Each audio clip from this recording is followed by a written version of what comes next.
870 estabelecimentos comerciais fecharam as portas em Alagoas ano passado. É o que diz uma pesquisa da Confederação Nacional do Comércio. Para analisar esses dados, eu vou falar agora ao vivo, pela internet, com Vitor Hortêncio, assessor econômico da FEComércio, que está com a gente também, traz essas informações, inclusive a nível nacional e também aqui em Alagoas. Vitor, boa noite, bem-vindo mais uma vez ao Cidade. A gente sabe que a pandemia tem dois lados, né? Enquanto a gente pensa em cuidar de um lado, o outro lado também sofre, que é a questão econômica. E aí esse dado traz exatamente que um número expressivo de empresas não aguentaram esse ano de 2020, né?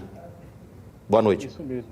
Boa noite, Edson. Boa noite a todos. Eu, como representante da FEComércio, agradeço imensamente o convite. E é verdade, o ano 2020, no caso, foi um ano muito difícil. No Brasil, 75 mil empresas vinculadas ao comércio varejista foram fechadas, né? E aqui em Alagoas, dessas 75 mil, 870 foram aqui no estado.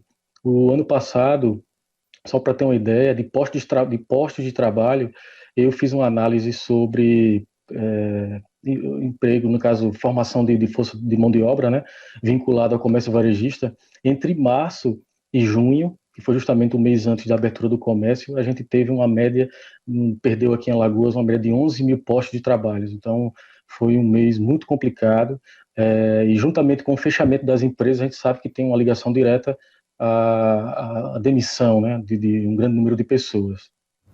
E aí é claro que a gente tem que exatamente enfrentar essa situação com medidas efetivas, né? A gente lembra que no passado o governo federal até criou algumas linhas de crédito para empresas, muitas não conseguiram acessar pela burocracia. Essa seria uma saída exatamente para que algumas empresas que não conseguiram passar, né, pela pandemia de uma forma mais tranquila, né, sobreviver, na verdade, durante a pandemia, pudessem continuar na ativa, Vitor?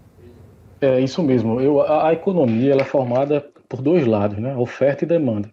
Então, pelo lado da oferta das empresas, a gente tem que manter. A minha visão é que isso é imperativo. Tem que haver a manutenção desse auxílio. No caso, o BEM, que foi, no caso aqui em Alagoas, se eu não me engano, foram mais de 20 mil estabelecimentos que aderiram ao BEM. E isso aí fez com que essas 20 mil empresas não fechassem.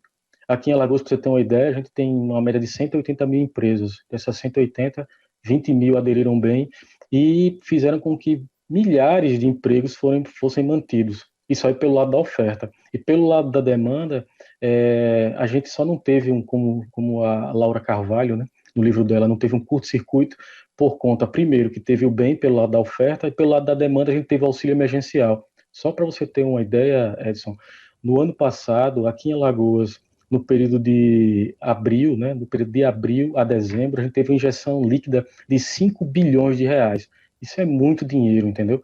Para você ter uma ideia, o PIB de Alagoas gira em torno de 200 bilhões, mais ou menos. Então, a gente teve uma injeção muito importante para que fizesse com que as pessoas consumissem, né? Então, a gente manteve a engrenagem da economia porque a gente teve uma injeção de benefício pelo lado da oferta e pelo lado da demanda. Então, a continuidade desses auxílios federais são muito importantes para fazerem com que a gente, pelo menos, não entre em curto-circuito e que a crise não se arrefeça, criando prejuízos maiores do que já houveram até agora. Pois é, Vitor, vamos aguardar, mas a verdade é que quando uma empresa fecha, né, com ela vão também muitos empregos e aí aumenta a questão do desemprego também, mas também não é possível, né, continuar também, né, tendo muitas mortes. Tem que ter um equilíbrio nessa conta aí, e esse equilíbrio vem justamente com o apoio do governo, a chegada do governo através de incentivos, através realmente de planos com exatamente a ajuda, né, tanto para a empresa quanto para os trabalhadores ou desempregados, no caso de quem recebeu o auxílio emergencial. Obrigado, Vitor, pela sua participação mais uma vez. Boa noite.